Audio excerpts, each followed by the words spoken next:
말씀을 가지고 전에 하던 대로 라는 제목을 가지고 함께 내려보려고 합니다. 지금 우리나라나 교회나 마찬가지입니다만 점차로 다 성장 동력을 상실하고 있습니다. 서울대 이정동 교수의 말에 의하면 비유를 이렇게 하십니다. 1차 로켓이 지금 이제 점화가 되어서 그 수명을 다 했는데 2차 엔진을 점화할 힘이 없다는 것입니다.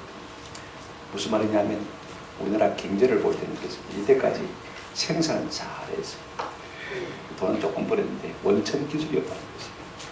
원천 기술이 있어야 돈을 버는데 생산은 잘하지만 공장은 잘 돌리는데 잘 만드는데 이 모든 것들을 설계하는 기본 개념 설계 지식이 없기 때문에 지금 현재 우리가 성장할 수 있느냐 없느냐 기로에 있다는 거지. 결국 사람이요 오랜 시간 기술을 축적하면서 이런 개념 설계가 생기는데 그러지를 못한 것이 문제라고 말하고 있는 것을 볼 수가 있습니다. 교회도 마찬가지. 교회는 사람 모두도 기도가 참 중요한데 우리 앞선 세대들은 기도의 불을 힘있게 쏘아올랐습니다만요. 오늘 이 기도의 동력이 점점 떨어져 가고 있는 것을 볼 수가 있습니다. 그런 의미에서 우리가 기도에 대해서 좀 다시 한번 생각해 봤으면 좋겠다 싶은 생각이 들어요. 여러분 다니엘은요 노아나 욥과 함께 하나님 앞에 기도의 대명사로 알려진 사람입니다. 에스겔서에 보게 되어지면 14장 14절과 20절에 비록 노아 다니엘, 욥 이 세 사람이 거기 있을지라도 그들은 자기의 공기로 자기의 생명만 건드리니 무슨 말씀이냐면 하나님이 보실 때 기도의 사람 중에 있어서 이 세 사람만한 사람이 없다는 것입니다. 누구요? 노아, 욥, 다니엘 세 사람. 여러분 다니엘은요 기도의 사람이라 할지라도 기도의 생명을 건 사람입니다. 왜 그렇게 말할 수 있냐면요 기도 금지령이 내려지고 범하면 사자굴에 던져 넣는 법이 통과된 이후에도 죽을 것을 알고도 죽기로 각오하고 기도한 사람이기 때문에 그렇습니다. 그런가 하면 다니엘은요 하루 이틀 기도한 사람이 아닙니다. 전에 하던 대로 하루 3번씩 평생을 그렇게 기도한 사람인 것입니다. 자기 영날을 위해서 기도한 사람이 아닙니다. 그는 늘 말씀을 붙들고 말씀을 부여잡고 그 말씀대로 이루어지기를 위해서 기도한 사람인 것을 우리가 볼 수가 있습니다. 이 민족과 이 시대 가운데 이런 다니엘과 같은 기도의 사람이 참 필요합니다. 저는요 오늘 우리 온 교회와 제가 다 마찬가지로 다니엘과 같은 기도의 사람이 되기를 주의 이름으로 축원합니다. 오늘 다니엘의 목숨을 건 기도의 모습을 통해서 좀 은혜와 도전을 받았으면 참 좋겠다 싶은 생각이 듭니다. 첫 번째로 우리가 생각할 것은요 무엇 때문에 메대 파사란 나라에 기도의 금지령이 내려졌느냐 하는 이야기를 우리가 좀 생각할 필요가 있을 것 같아요. 우리가 6절, 10절 말씀을 충분히 이야기해서는 1절부터 9절까지 내용을 잘 알아야 됩니다. 여러분 다니엘은요 원래 유대가 망할 즈음에 주전 586년에 망했거든요. 그 전에 바벨론에 포로 끌려왔습니다. 하나님의 은혜로 왕실학교에서 장학금을 받고 공부를 해서 너무 특출하니까 말입니다. 이 느부갓네살 왕이 다니엘을 점점 존귀케 해서 박사장까지 이렇게 하신 것을 볼 수가 있습니다. 굉장히 존경을 받았던 겁니다. 느부갓네살 왕이 그의 바벨론 제국의 절반 이상을 갖다가 지배했으니까 말입니다. 오랜 세월 동안 느부갓네살 왕의 총애를 받고 산 사람입니다. 그런데 한 60년쯤 지나자 이 바벨론 제국의 운명이 다했습니다. 우리가 오상 31절을 보게 되어지면 이런 말씀이 있습니다. 메대 사람 다리오가 나라를 얻었는데 바벨론을 얻었단 말이죠. 그때 다리오는 62세였더라. 벨사살 왕이 습정하고 있을 때 그죠. 하나님 앞에 좀 교만했어요. 그래서 하나님께서 허락하신 것이죠. 이제 나라가 메대 나라에 의해서 망하게 되고 그 메대 나라가 세운 왕이 누구냐면 다리오 왕인 것입니다. 이름 다리오 왕은요 이렇게 큰 나라를 이루면서 이 국정에 대한 로드맵을 그릴 것 같습니다. 1절 우리가 2절 한번 보실까요? 다리오가 자기 뜻대로 고관 120명을 세워 전국을 통치하게 하고 또 그들 위에 총리 셋을 두었으니 다니엘이 그 중에 하나이라. 이는 고관들로 총리에게 자기의 직무를 보고하게 하여 왕에게 손해가 없게 하려 함이었더라. 나라가 워낙 크니까 왕이 120개도로 나누었습니다. 그 위에 세 사람의 총리를 뒀는데 그러면 도가 120개도니까 한 도를 안에 한 총리가 몇 도를 받아야 됩니까? 432 하면 40개도를 받아야 됩니다. 그게 모든 군사라든지 그 다음에 경제, 세금 문제, 그 다음에 여러 가지 지원 문제, 혹은 또 감사 문제까지 총리들이 다 맡아 감당하는 것을 볼 수가 있습니다. 그래서 세 사람의 총리를 세워서 이제 국정을 운영하게 한 것이 이 다리오 왕의 로드맵이었습니다. 그런데 여러분 그 중에 한 사람이 누구였습니까? 다니엘이라 이렇게 말하고 있습니다. 그런데 왕이 말이에요. 다니엘을 경험하면 경험할수록 다니엘이 너무 귀합니다. 지금 왕은 62세고 다니엘은 적어도 아무리 적게 잡아도 82세 정도 되었습니다. 오늘 3절에 보시면요. 다니엘에 대해서 이렇게 간단히 말하고 있습니다. 다니엘은 마음이 뭐예요? 민첩하여 총리들과 고관들 위에 뛰어남으로 왕이 그를 세워 전국을 다스리게 하고자 한지라. 원래는 3명의 총리를 세워서 나라를 다스리려고 했는데 다니엘을 경험하면 할수록 다리오 왕이 볼 때 참 그가 귀한 거. 그래서 이 세 총리 가운데 이 다니엘을 좀 높여서 우두머리 수석 총리로 세우자는 마음이 생겼던 것을 볼 수가 있습니다. 여러분 참 귀하죠. 나이가 82세. 마음이 민첩하다고 했습니다. 원문은요. 한번 따라합시다. 탁월한 영이 그 속에 있었다. 이렇게 말하고 있습니다. 나이가 들면 모든 것이 쇠퇴하는데 하나님의 성령이 그를 특별히 지배하고 있으니까 말입니다. 62세된 다리오 왕보다도 82세된 이 다니엘이 훨씬 더 민첩하고 영국이 건강하더란 말인 것입니다. 그러니까 자기가 나라를 통치하는 데 있어서 훨씬 유리합니다. 자기보다 나이가 많은 지긋한 총리가 말입니다. 그죠? 그 다음에 총리를 다스리고, 그죠? 그 다음에 도지사를 다스리면요, 뭔가 영이 있을 것 같은 느낌이 드는 것입니다. 그리고 다니엘이 워낙 지혜롭고 명철하니까 온 국민들의 마음이 왕에게로 모아질 것 같은 기대가 그 마음속에 있습니다. 이런 마음을 품고 살다가 보니까 말입니다, 모든 은사에 자연스럽게 이런 어중이 다 묻어나지 않습니까? 그런데 여러분 또 그런 마음만 갖고 있는 것이 아닙니다. 그 밑에 다니엘과 같이 총리를 이루고 있는 고관들은요, 어떻게 하면 다니엘을 전해서 내가 그 자리에 올라갈까, 이런 생각을 할 수 있거든요. 자, 보십시오. 이럴 때 다니엘의 라이벌들이 한 행동들이 무엇인가를 한번 보십시다. 4절 한번 보실까요?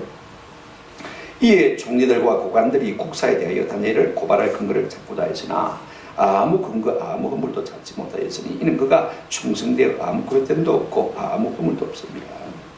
사실요, 메대 나라를 세운 데 있어서 이 다니엘은 아무것도 한 것이 없습니다. 어느 나라 사람입니까? 원래 있던 바벨론 사람입니다.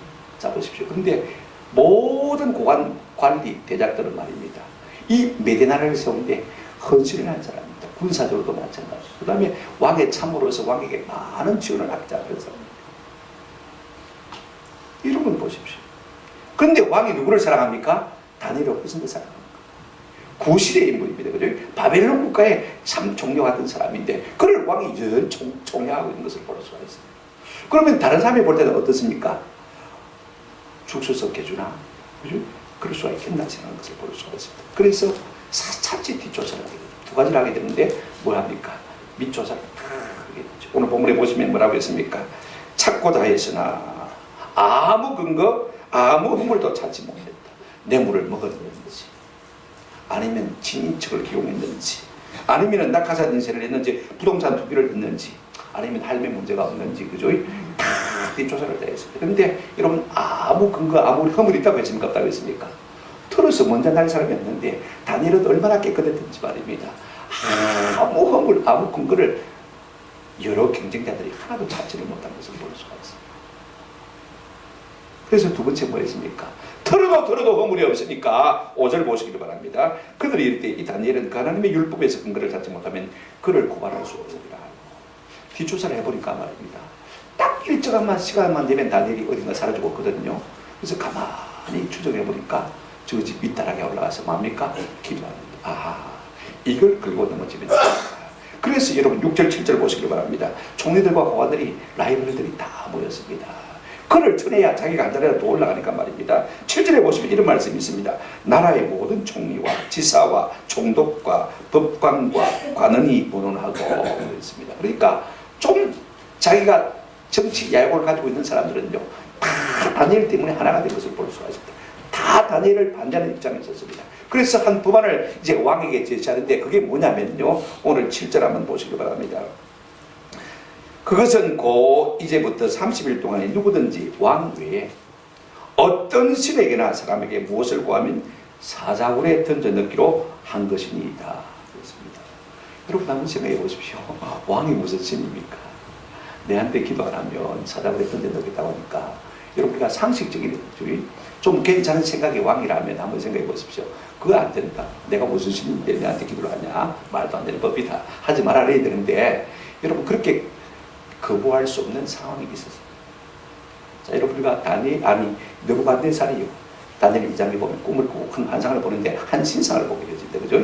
그 신상의 머리는 뭐로 되어 있습니까? 금으로 되어 있고, 그 다음에 가슴은 은으로 되어 있고, 그죠? 배는 뭐로 되어 있습니까? 노소로 되어 있고, 다리는 철로 되어 있고, 그 다음에 발의 어떤 부분은 철로 원체로 되어 있는 것을 볼 수가 있습니다. 그런데 여러분 다니엘이 그걸 어떻게 해석했습니까? 그 머리로 된 분물은 누구라고요? 느부갓네살이 있거든요.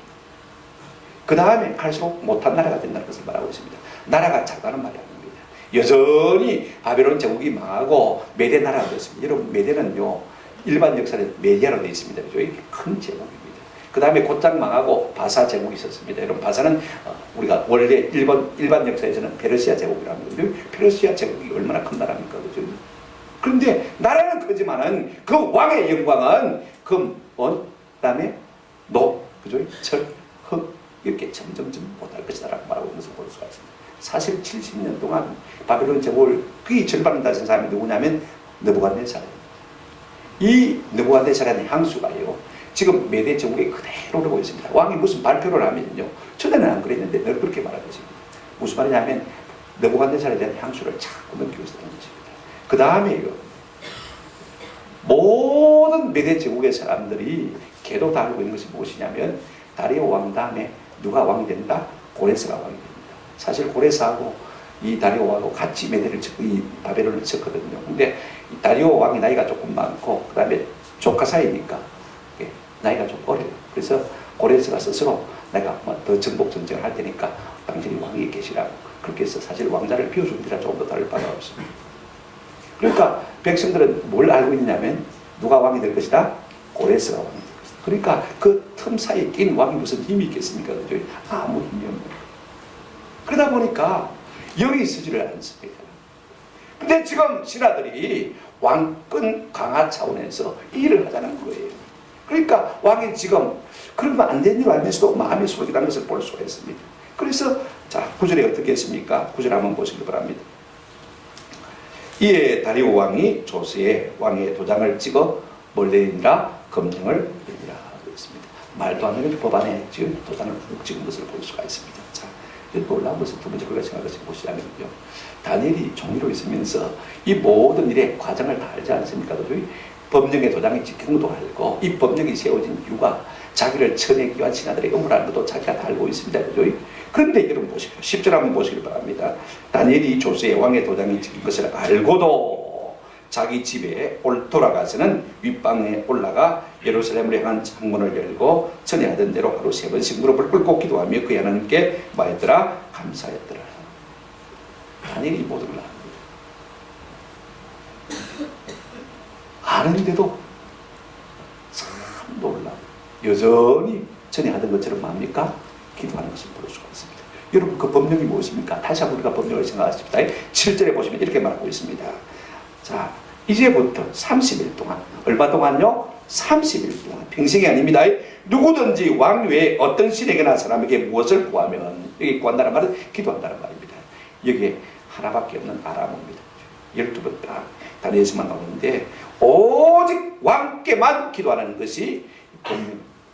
그러니까 다른 신에게 기도하면 된다 안 된다? 안 된다. 이것이 법령의 핵심 골자인 것입니다. 그렇게 해서라도 왕의 권위를 세우겠다. 이런 취지입니다. 그런데 왕은 이 몰라요. 신하들은 사실은 왕의 권위를 세우기 위한 것이 아니라 다니엘을 쳐내기 위해서 꾸민 업무인데 왕은 이 사실을 잘 모르고 있는 것을 볼 수가 있습니다. 자, 그러면요, 문제는 이것입니다. 이와 같은 상황이라면, 그죠? 우리 같으면 어떻게 하겠습니까? 평생에 기도하지 말라는 것도 아니고, 며칠 동안요? 30일 동안 기도하지 말라고 하시니까, 아이고, 30일 동안. 그죠? 얼마든지 우리가 타협할 수가 있어. 한번 생각해 보십시오. 아니면 다니엘이 모든 것을 알고 있으니까 왕이 지금 사실 이것은 왕권을 강화하기 위한 것이 아니고 나를 쳐내기 위한 것입니다. 그러니까 이건 취소해 주십시오. 우리가 이런 말도 할 수 있습니다. 아니면 우리가 타협할 수 있잖아요. 한번 생각해 보십시오. 내가 딱문 잠그고 불 꺼놓고 뭐 기도하면 되지. 그죠? 아니면 밤에만 3시간 그죠? 이거 뒤집어 쓰고 기도하면 되지. 아니면 아슬하게 막 한 달 동안 뭐 기도 안 하고 쉬지 뭐. 그죠? 얼마든지 우리가 그렇게 할 수가 있습니다. 얼마든지 타협하고 얼마든지 국리를 다내었어요. 위기를 모면할 수가 있음에도 불구하고 이 다니엘이 전에 하던데 여전히 기도하는 것을 볼 수가 있습니다. 참 놀랍습니다. 전에 하던 대로 똑같은 시간, 똑같은 장소에서 똑같은 모습을 가지고 기도하는 것을 볼 수가 있습니다. 하루에 3번씩이요. 윗방에 바닥에 올라가서 어떻게 합니까? 예루살렘에서 뭘 열어놓고요. 창문을 열어놓고 그 다음에 무릎을 꿇고 하나님 앞에 기도하는 모습을 볼 수가 있습니다. 여러분 이는요. 목숨을 걸고 하는 기도인 것을 볼 수가 있습니다. 무엇 때문에 다니엘이 목숨을 담보라고 이렇게 기도하지 않으면 안 되느냐는 것입니다. 무슨 절박한 사정이라도 있느냐? 그러길래 목숨을 내놓고라도 이렇게 기도하는 것 아닙니까? 그죠? 여러분 다니엘은 기도의 중요성, 기도의 필요성, 기도의 긴박성을 너무 잘 알고 있습니다. 여러분 9장을 한번 넘겨보시기 바랍니다. 이때와 똑같은 시점에 이야기를 하고 있는데 한 장, 9장 넘기시면 석 장 넘기시면 9장 1절부터 3절 말씀입니다. 그럴 수밖에 없는 다니엘의 기도에 대한 부담이 있습니다. 자, 1절부터 한번 천천히 같이 읽어보실까요? 시작. 메대 족속 아수에로의 아들 다리오가 갈대아 나라 왕으로 시험을 받던 첫해 곧 그 통치 5년에 나 다니엘이 책을 통해 여호와께서 말씀으로 선자 예레미야에게 알려주신 그 연수를 깨달았나니 곧 예루살렘의 황폐함이 70년 만에 그치리라 하신 것이니라. 3절 같이 읽겠습니다. 내가 금식하며 벼옷을 입고 죄를 덮어쓰고 주 하나님께 기도하며 간구하기로 결심하고, 그렇게 말하고 있는 것을 볼 수가 있습니다. 자, 9장이나 6장이나 7절이 똑같습니다. 다리오 왕 나라를 얻어칠 테니까 말입니다. 그때 다니엘이 성경을 읽었어요. 그때 성경이 두 말이니까 지금 우리는 장들 있지 않습니까? 지금 장들 우리가 한번 찾아보십시다. 자, 예레미야 25장 12절 보시면요, 여호와의 말씀이니라. 70년이 끝나면 내가 바벨론의 왕과 그의 나라와 갈대아인의 땅을 그 죄악으로 말미암아 벌하여 영원히 표가 되게 하리라. 예레미야가 그렇게 얘기했습니다. 그 다음에 29장에도 마찬가지입니다. 10절에 보시면 29장 10절 한번 읽어보죠. 같이 읽겠습니다. 시작. 여호와께서 이와 같이 말씀하시니라.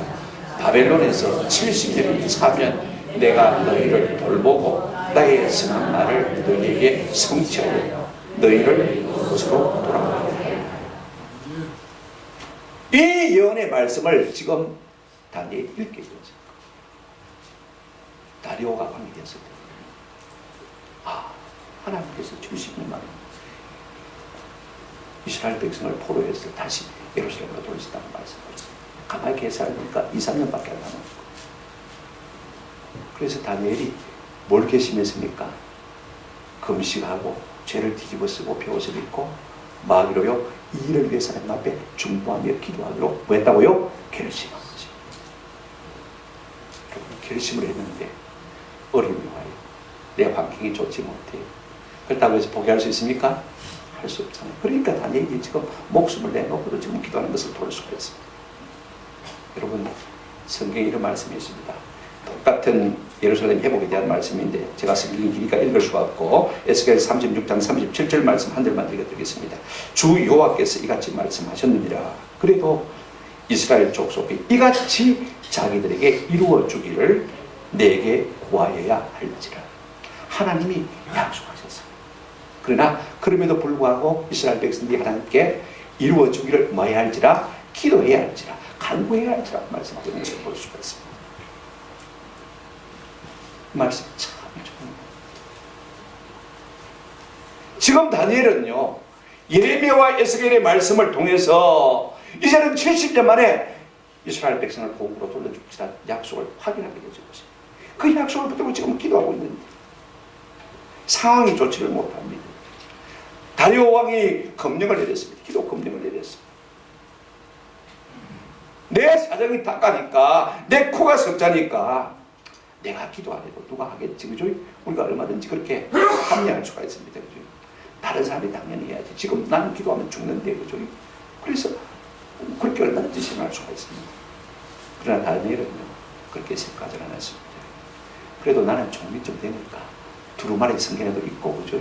그 다음에 그 중에서 예레미야를 취해서 이 예언의 말씀을 읽고 알고 깨닫고, 그래서 내가 종이가 되니까 기도할 틈을 얻고 기도의 시간을 자유를 얻는 것이지, 지금 내 동료들은 다 먹고 사는 것이 힘든데 누가 성경을 사서 읽고 그 말씀의 뜻을 깨닫고 누가 기도하며 틈을 내겠느냐? 내가 짐을 지지 않으면 누가 지겠느냐? 지금 다니엘은요 그렇게 생각한 것을 볼 수가 있습니다. 여러분, 다니엘은 선지자입니다. 선지자는 대체적으로 어떤 사람이냐면 알합시다. 중보기도의 사람입니다. 하나님께서 앞으로 되어질 일을 벌로 선지자에게 알려주시는 자입니다. 물론 그것을 사람들에게 말해라고 알려주시기도 하지만 네가 그걸 붙들고 내게 말아 기도하라고 알려주신 것을 볼 수가 있습니다. 여러분, 성경을 아는 사람은 중보자예요. 진짜 성경을 제대로 알면요 하나님 앞에 기도하지 않을 수가 없는 것입니다. 하나님이 약속하신 말씀대로 이루어지도록, 하나님이 그 일을 이루기 위해서 쉬지 않도록 기도하는 사람이 누구냐면 중보자인 것입니다. 그러니 다니엘은요 지금 자기가 죽는 것보다도 기도하는 일이 훨씬 더 중요한 것입니다. 죽더라도 기도하면 하나님께서 그 복에 받으시고 반드시 그 뜻을 이루어 주실 줄로 그는 믿고 있는 것을 볼 수가 있습니다. 지금 하나님께서 이스라엘 백성을 다시 고토로 가나안 땅으로 돌아가게 하셔야 하나님이 약속하신, 아브라함이 약속하신 두 번째 약속이 이루어집니다. 그죠? 하나님께서 가나안 땅을 너와 내 족속에게 주겠다고 말씀하셨습니다. 그래서 여호와서를 통해서 주셨습니다. 그죠? 그런데 우상 숭배로 말미암아 다시 그 땅을 빼앗겼습니다. 다시 돌아가야 두 번째 약속이 완전하게 이루어집니다. 그죠? 그리고 그 땅에서 메시아 예수 그리스도가 오고 메시아 예수 그리스도로 말미암아 천하 만민이 복받는 자리로 돌아가야 되는 것입니다. 그래야 하나님의 세 번째 약속이 이루어지는 것입니다. 그는 자기의 영달을 위해서 내가 나이 80에 지금 총리직을 하고 있는데 잘 감당하게 해주십시오. 그걸 위해서 기도하는 것이 아니라 하나님의 뜻이 땅 가운데 이루어지기를 위해서 기도하고 있는 것을 볼 수가 있습니다. 하나님 제 기도를 들으시고 우리 민족을 다시 예루살렘으로 돌려내시고 다윗의 왕위에 끊어지지 않고 메시아가 오게 하시고 메시아로 말미암아 천하 만민이 복을 받게 해주십시오. 지금 이 기도를 지금 다니엘이 하고 있는 것입니다. 자기의 영달을 위해서 기도하는 거예요. 그러면 포기하죠. 진짜. 그럼 어떻게 이것을 이렇게 말할 수 있느냐? 여러분 집에 가시거든 다니엘서 9장 3절, 4절 여기도 쭉 읽어보세요. 그것이 다니엘의 기도.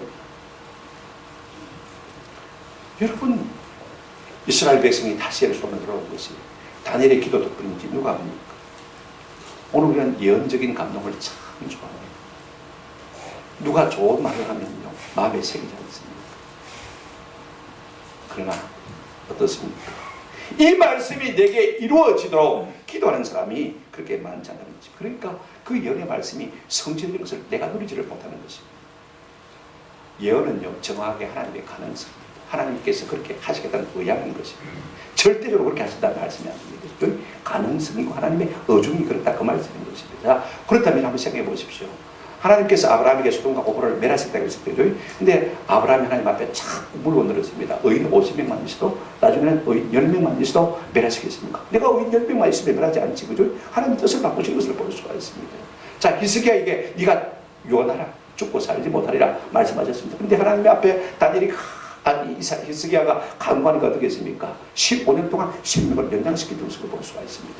여러분 요나 선지자에게 니느웨가 40일 만에 망할 때라고 말해줘라 그랬습니다. 그죠? 근데 니느웨 백성들이 회개하니까 어떻게 했습니까? 없는 걸로 해줬습니다. 그죠? 그러니까 이 여러분 예언이라는 것은요 절대적인 것이 아니고 하나님의 어중이 그렇다는 가능성을 말하고 있는 것을 볼 수가 있습니다. 그럼에도 불구하고 너희가 내게 뭐해야 할지라 구하여야 할지라 기도해라는 것입니다. 그러면 내가 열심히 이 길을 이루겠다 그 말씀인 것입니다. 지금 다니엘이 이 말씀을 붙들고 하나님 앞에 구해야 되기 때문에 속에서 구하고 있는 것을 볼 수가 있습니다.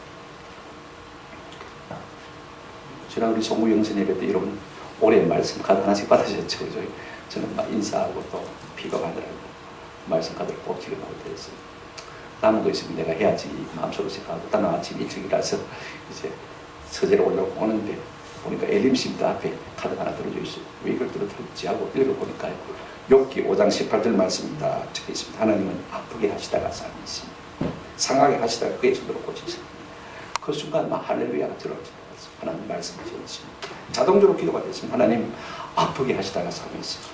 상하게 하시다가 고쳐주실 것이죠. 기도했습니다. 여러분 다 좋은 하나님의 말씀 받으시지 않습니까? 그죠? 근데 이 말씀을 받고 얼마나 붙들고 기도하셨는지 잘 모르겠습니다. 그래도 너희가 내게 이루어지기를 뭐 해야 될지라 기도해야 할지라. 그냥 말씀만 들고 있다고 해서 그 말씀이 이루어지면 좋겠다.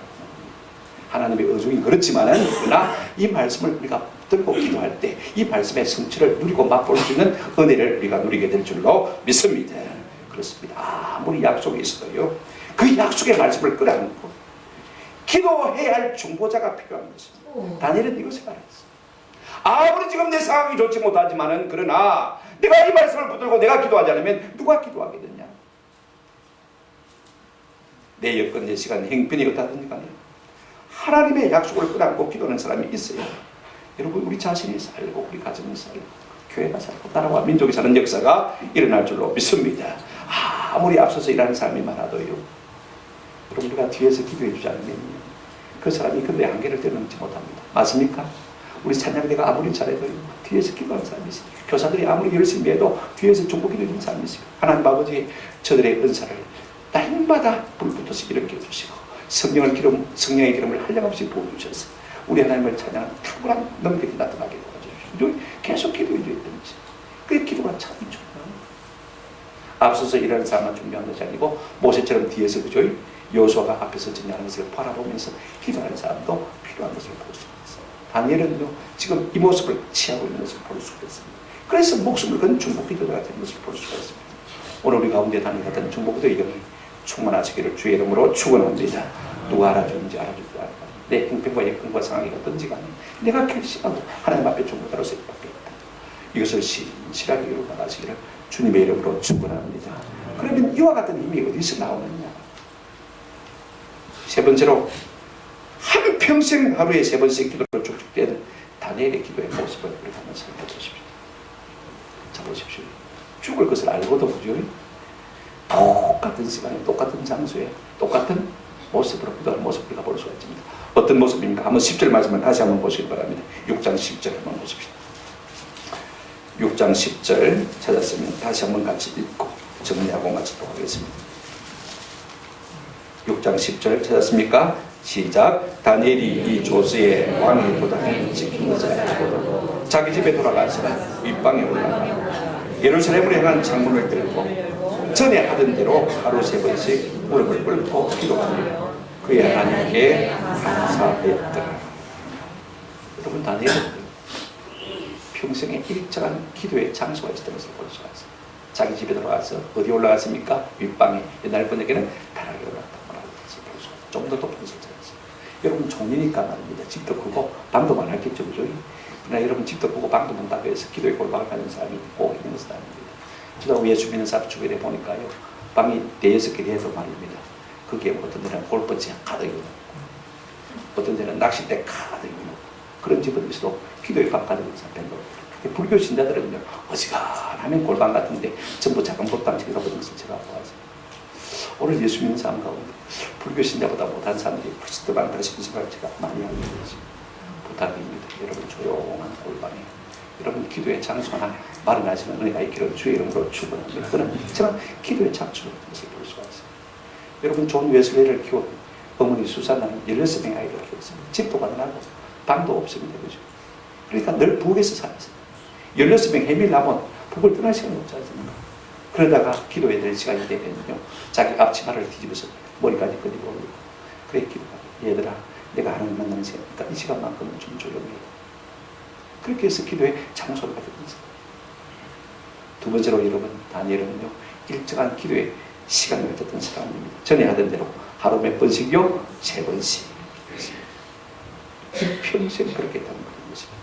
아유 뭐 시간만 나면 틈만 나면 그런 것도 괜찮지 뭐 그죠? 그러나 여러분 시간이 있다고 해서 그렇게 하는 것이 한번 더 합시다. 결단하고 결심해야 합니다. 여러분 공부 종리 재산이니까요. 아침부터 저녁까지 할 일이 얼마나 많은지 모릅니다. 아침에도 밥 먹자는 사람이 있죠. 점심에도 밥 먹자는 사람이 있죠. 저녁에도 밥 먹자는 사람이 있죠. 만나야 될 사람 많고 처리해야 할 일 많고 참석해야 할 행사 많고 쉽지가 않습니다. 그럼에도 하루에 3번씩 꼭 일정한 기도의 시간을 갖고 기도하는 것을 볼 수가 있습니다. 저는 그러니까 결단만 하면요 얼마든지 할 수도 없습니다. 결단이 없기 때문에 일을 못합니다. 바쁘고 복잡하고 좋은 일이 생기면 그냥 기도를 포기할 때가 참 많습니다. 그렇죠? 그러나 우리가 언제 어떤 상황에서 다니엘처럼 일정한 기도의 시간을 가지고 승리하시는 내가 있기를 주의 이름으로 축원합니다. 하루 3번씩 하면요 1년이면 1095번, 약 1100번 되었습니다. 이게 여러분 10년 사이면 얼마가 되겠습니까? 엄청. 그런가 하면 다니엘은요 일정한 기도에 자세가 있었습니다. 한번 더 합시다. 무릎을 꿇고 다른 건 다 생각하고 진짜 간절한 기도는 여러분 자연스럽게 뭐가 되십니까? 무릎이 꿇어지는 것을 볼 수 있어요. 그냥 대충 하다가 기도하다가 간절해지기 시작하면 나도 모르게 무릎을 꿇어야 되는 것을 볼 수가 있어요. 그냥 대충 기도하는 사람입니다. 하나님 앞에 간절하게 응답받는 기도의 특성 중에 하나가 뭐냐면요 간절하게 기도하는 것입니다. 여러분들은 요즘 근래에 들어와서 무릎 꿇고 기도하는 사람을 얼마나 보셨습니까? 아니 뭐 다른 사람 놔두고 내가 무릎을 꿇고 기도하는 시간 뭐 저기 몇 번 있습니까? 한번 여러분 자신을 한번 돌아보시기 바랍니다. 네 번째로요 다니엘은 일정한 기도의 방향이 있었습니다. 한번 따라합시다. 예루살렘 향하여 창문을 열어놓고 물리적 방향은 마음의 방향입니다. 사람은 마음이 있는 곳에 눈을 둡니다. 그렇죠? 그러므로 눈의 방향은 마음의 방향입니다. 무엇 때문에 다니엘이 예루살렘의 창문을 열어놨습니까? 열왕기상 8장에 보면 솔로몬이 성전 낙성할 때 기도합니다. 저 그때 가서 보면요 만약에 우리 민족이 하나님 앞에 범죄함으로 말미암아 적군의 포로가 되어서 적진에 가서 거기서라도 예루살렘에 가서 무릎을 꿇고 기도하고 하나님 들으시고 응답을 달라고 했을 때 하늘에서 불이 나와 첫 번째 물을 부은 것을 알고 있지 않습니까? 여러분 다니엘이 그걸 알고 있습니다. 그죠? 적불에 끌려갔을지라도 거기서 어디를 향하여? 예루살렘을 향하여 기도하거든 하나님께서 들으시고 사하시고 저들을 다시 돌리시옵소서. 여러분 솔로몬이 그렇게 기도했습니다. 호주나 여러분 저 뉴질랜드를 여행하신 분들은 아마 아시겠지만요, 공동묘지감에 무덤의 비석들이 다 어느 쪽으로 향하고 있냐면 영국을 향하고 있습니다. 그들은 죽었지만은 고향이 뭐요? 영국을 바라보고 있는 거죠. 마음의 고향은 뭐죠? 솔로몬의 기도를 기억하는 것입니다. 그래서 예루살렘에 가서 창문을 열어놓고 기도하는 것을 볼 수가 있습니다. 오늘 우리는요 5만 가지 창문을 열어놓고 살고 있습니다. 대표적인 것이 무엇입니까? 컴퓨터. 여러분 다 그 뭐라고 그럽니까? 윈도우란 말이 뭐 말이에요? 창이란 말이거든요. 5만 가지 창을 열어가지고 이거 하다가 저거 보다가 그죠? 그 다음에 여러분 보십시오. 뭐 TV만 해도 채널이 뭡니까? 위성 안테나 달면 200몇십 개도 된다고 그러죠. 창문이 얼마나 많아요. 손바닥 안에 스마트폰 얼마나 많습니까? 그거 열어서 보는 데는 우리가 정신이 없어요. 그게 얼마나 우리가 기도의 창을 열고 있는지 우리 자신을 한번 반성해 볼 필요가 있을 것 같아요. 모든 창들을 열어놓고 살면서 얼마나 우리가 기도의 창을 열어놓고 사는지 우리 자신을 한번 점검해 볼 필요가 있는 것입니다. 말씀을 맺습니다. 다니엘 6장은 관광지와 같은 말씀입니다. 예수종 믿은 사람은요 다니엘 6장을 모르는 사람이 아무도 없어요. 그만큼 유명한 말씀입니다. 하도 많이 들어서 다 듣고 알고 있는 말씀입니다. 그러나 여러분 한번 합시다. 아는 것과 사는 것은 차이가 있습니다. 하늘과 땅의 차이. 내가 그 말씀을 안다는 것과 내가 그 말씀대로 산다는 것은요 하늘과 땅의 차이가 있는 것입니다. 알면 그렇게 살아요. 여러분 잠시 잠깐 기도하는 그거 물론 그래도 되죠. 그것도 귀하죠. 그러나 진짜로 저는 거제 교회가 어떻게 될지 계속해서 주목해서 보고 있습니다. 물론 김종환 목사님이 거제 교회를 세운 사람입니다. 앞에 여러 목사님 같이 왔습니다만 그분이 무릎으로 목회를 하셨어요. 점점 잘 되고 있어요. 물론 사직교회도 잘 되고 있습니다만 그러나 저는 거제 교회를 늘 주목하고 있어요. 오늘 우리 교회도 정말로 다니엘처럼 기도의 내공을 쌓아가는 사람이 있다면 하루에 3번씩 교회를 위해서 기도하는 사람이 있다면 그 사람의 기도를 들으시고 하나님께서 교회를 만세반석 위에 든든히 세워주실 줄로 믿습니다. 사람 똑똑한 사람 누가 있어서 교회가 든든히 사는 닦였다는 거 아닙니다. 그래도 우리 교회 그와 같은 분들이 100분 있다는 것이 얼마나 다행스러운지 모릅니다. 오늘 우리가 이 마지막 때에 말입니다. 다니엘처럼 기도로 쌓았어. 어떤 위기가 와도 무너지지 않고 빛이 나는 놀라운 역사가 우리 삶 가운데 있기를 주 이름으로 축원합니다. 제가 다음 기회가 되면 11절부터 마지막 절까지 하려고 합니다만 언제 할지 모르겠습니다. 하나님께서 해주시면 또 11절부터 마지막 그 결과를 보는 것도 괜찮겠죠. 부탁을 드립니다. 여러분 축적이라는 것은 엄청난 힘을 발휘하는 것을 볼 수가 있습니다. 우리의 삶 가운데 다니엘과 같은 기도의 필요성, 기도의 중요성, 기도의 긴급성을 가지고 하루에 3번씩 뜻을 정하고 하나님 앞에 기도하는 자들이 많이 일어났으니 그 열매를 맛보며 누리며 살 수 있는 저와 여러분 되시기를 주님의 이름으로 축원합니다. 아멘.